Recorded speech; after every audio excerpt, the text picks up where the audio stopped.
வணக்கம். நெல்லிக்காய் பர்பி எப்படி செய்யலான்னு பார்க்கலாம். அதுக்கு 10 போல் பெரிய நெல்லிக்காய் எடுத்து துருகி வச்சுருக்கேன். அரைக்கக்கூடாது, விதைகள் தேவையில்லை. அடுத்து ஒரு கடாய் அடுப்பில் வச்சு கடாய் சூடானதும் 3 ஏலக்காய் 100 கிராம் அளவு கருப்பு எள்ளு சேர்த்து வெடிக்கிற வரைக்கும் வறுத்துக்கணும்.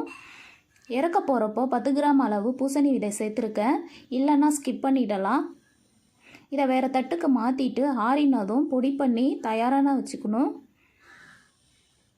அடுத்து ஒரு கடாய் அடுப்பில் வச்சு கடாய் சூடானதும் 1 ஸ்பூன் அளவு நெய் விட்டுக்கணும்.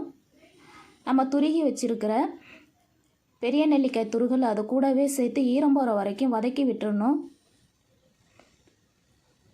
அடுத்து கொஞ்சமாக கிரேப்ஸ் ஜூஸ் சேர்த்துருக்கேன், லெமன் ஜூஸ் வேணாலும் சேர்த்துக்கலாம். சேர்த்துட்டு கிண்டி விட்டு 1.5 நிமிஷம் வரைக்கும் மூடி போட்டு மூடி விட்டுறணும். 1.5 நிமிஷம் கழித்து பார்த்தோன்னா நல்லா வெந்து தயாராக இருக்கும்.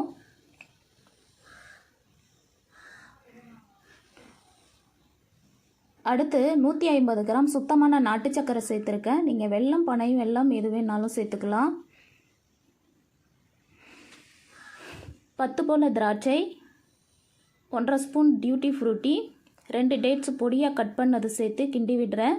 கூடவே எள்ளு பொடி சேர்க்குறேன். எள்ளு பொடி இதுக்கான டேஸ்ட்டை நல்லா என்ஹான்ஸ் பண்ணி கொடுக்கும். டியூட்டி ஃப்ரூட்டி நம்ம சாப்பிட்றப்போ அங்கங்கே கடிப்படும், நல்ல ஒரு டேஸ்ட்டு இருக்கும். அதுவும் ஃபைனலாக 1/2 ஸ்பூன் உப்பு சேர்த்து எல்லா இடம் படுற அளவுக்கு கிண்டி விட்டுக்கணும். அடுத்து ஒரு ட்ரே எடுத்து சூடாக அந்த ட்ரேயில் மாற்றிக்கணும். டெசிகேட்டட் கோகோனட் இருந்தால் அடியில் தூவி விட்டுக்கோங்க. இது எல்லா சூப்பர் மார்க்கெட்லேயும் கிடைக்கும். தேவையான அளவில் அதை நம்ம ஷேப் பண்ணிக்கணும்.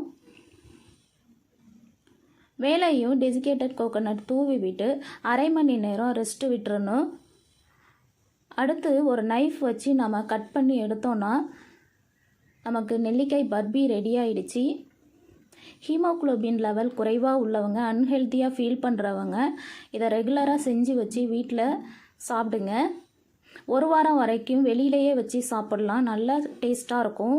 புளிப்பு இனிப்பு கலந்த சுவையாக இருக்கும். Feeding mothers